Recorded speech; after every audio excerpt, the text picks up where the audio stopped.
নমস্কার বন্ধুরা, নতুন রেসিপিতে আপনাদের স্বাগত। আজকে আমি আবার একটা অন্যরকম রেসিপি নিয়ে এসেছি। আজকে আমি করে দেখাবো নিরামিষ পনির। এইভাবে যদি রান্না করে খেয়ে দেখবেন তাহলে একবার খেলে বারবার খেতে ইচ্ছে করবে। আজকে আমি নিরামিষ পনির রান্না করে দেখাবো। তার জন্য নিয়ে নিয়েছি এখানে 250 গ্রাম পনির আছে, আলু কেটে নিয়েছি, আলু দেব।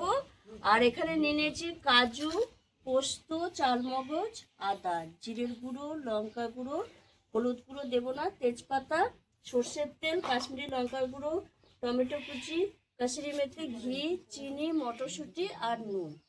প্রথমে আমি উনুন ধরিয়ে নিয়েছি। এবার এই উনুনে কড়াই একটু জল বসিয়ে দেবো গরম করতে। পনিরটা ভেজে জলে দেবো বলে আমি এই জলটা বসিয়ে দিলাম। একটু পনিরটা ভেজে গরম জলে দিলে বেশ পনিরটা নরম হয়। দিয়ে দেবো একটু নুন, আর তার মধ্যে আমি পনিরটা কেটে নেব।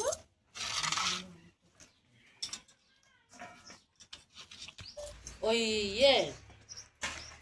জল গরম হয়ে গেছে, এবার আমি ঢেলে নেব।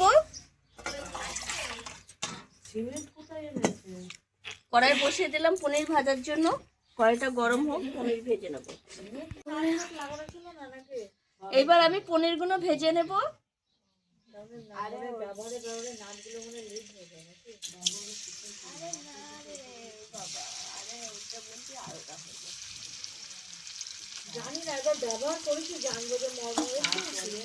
হালকা করে ভাজবো। পনির ভেজে আমি গরম জলে দিয়ে দিয়েছি, নুন জলে। এবার আমি আলুটা ভেজে নেব। আর আলুটা ভাজতে ভাজতে আমি মশলাটা করে নেব। আর আমি যেহেতু একটু হলুদ দেবো না, সেহেতু একটু শুধুই ভেজে নেব। আর এদিকে আমি একটা মশলা করে নেব, মশলাটা বেটে নেব। এইখানে নিয়ে নিয়েছি পোস্ত, চালমগজ, আদা আর কাজু বাদাম একসঙ্গে বেটে নেব।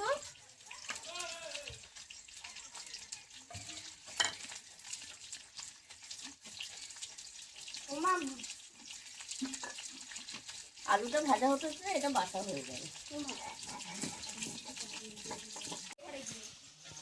এদিকে আমার মশলা বাটা হয়ে গেছে, আর এদিকে আমার আলুগুলো ভাজা হয়ে গেছে। আলুগুলো তুলে নিচ্ছি।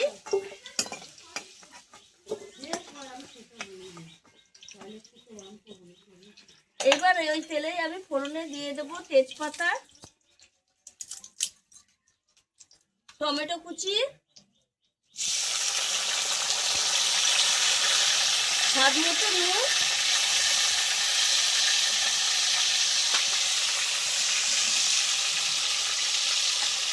সামান্য একটু লঙ্কার গুঁড়ো দেবো, অল্প করে, জিরে গুঁড়ো,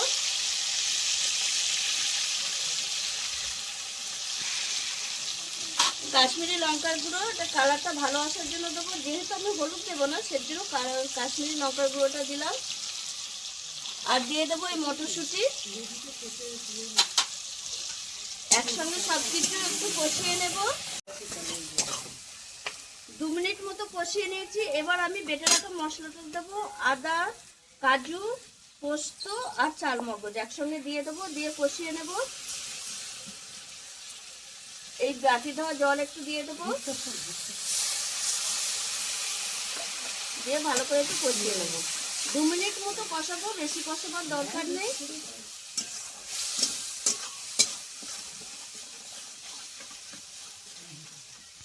দু মিনিট কষিয়ে নিয়েছি, তেল ছেড়ে দিয়েছে। এবার আমি স্বাদ ব্যালেন্সের জন্য একটু চিনি দেব। এবার আমি ভেজে রাখা আলুগুলো দিয়ে দেব, দিয়ে মশলার সঙ্গে আমি একটু কষিয়ে নেব 2 মিনিট মতো। সব কিছু কষানো হয়ে গেছে। এবার আমি পনিরটা দিয়ে দেব, জল সমেত পনিরটাই দিয়ে দেব।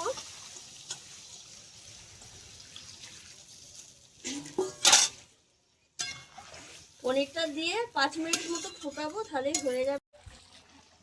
দেখুন বন্ধুরা, 5 মিনিট হয়ে গেছে। পনিরটা এই যে দিয়েছি, আর আলু সেদ্ধ হয়ে গেছে। এই দেখুন, একদম আলু সেদ্ধ হয়ে গেছে, আর ঝোলটাও ঠিকঠাক হয়ে গেছে। এবার আমি দিয়ে দেবো হাতে ডলে একটু কসুরি মেথি, আর দিয়ে দেবো একটু ঘি। যেহেতু একটু নিরামিষ পনির, একটু ঘি দিলে খেতে ভালোই লাগে। যারা ঘি খেতে পছন্দ করেন না তারা দেবেন না। দেখুন বন্ধুরা, অসাধারণ একটা গন্ধ আসছে, দারুণ লাগছে। এবার আমি নামিয়ে নেবো, হয়ে গেছে আমার।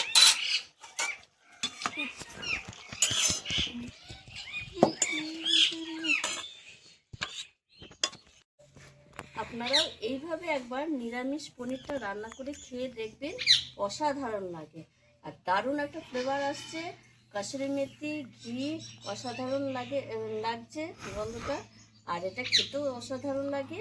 এইভাবে একবার যারা নিরামিষ খান, এইভাবে একবার পনিরটা রান্না করে খেয়ে দেখবেন, দিয়ে আমাকে কমেন্টে জানাবেন। আর আমার এই ভিডিওটা যদি আপনাদের ভালো লেগে থাকে তাহলে লাইক করবেন, শেয়ার করবেন, সাবস্ক্রাইব করবেন। আবার দেখাবো আগামী ভিডিও।